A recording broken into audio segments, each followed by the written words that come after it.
guys, it's your Cajun Stork here, and today we are going to continue our discussion about where to have your natural birth, hospital OB or birth center midwife. Today specifically, we're going to talk about inductions, or perhaps maybe I should say failure to wait.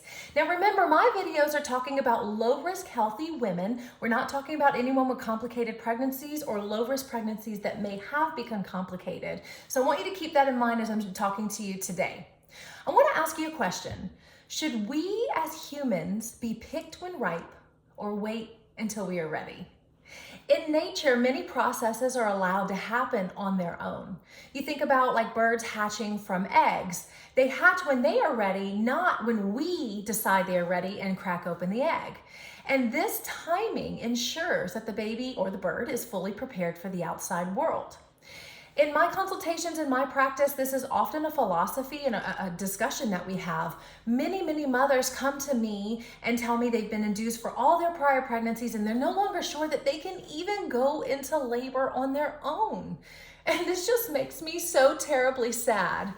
Now, let's just be honest here. Some mothers do prefer a more structured approach to childbirth. They want to be induced in the hospital at a specific time. Maybe it's for a medical reason, or maybe it's for personal reasons.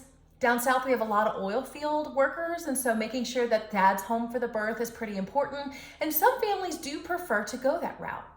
But many other families prefer to wait for labor to begin on its own, trusting the baby and their body to go through the natural process and hatch whenever the baby is ready.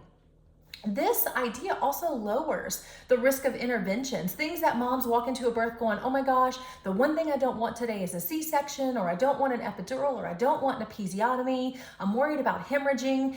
And yet we walk into these inductions very often unaware that we're actually increasing our risks in childbirth just by simply saying yes to an elective induction.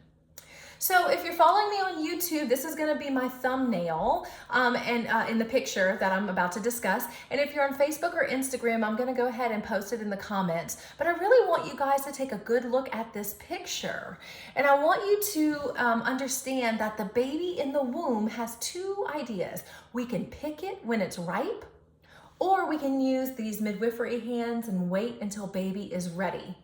Oftentimes, waiting improves experiences, it encourages moms to have a more peaceful natural birth, and it decreased risks to mom for sure, and oftentimes baby. So I want you guys to think about that, talk with your healthcare provider and see if this is a good option for you, and share your thoughts about this picture in the comments below. I'd love to hear what you have to think about the idea of picking when ripe or waiting until that ripeness is perfected. Thanks for watching. Bye-bye.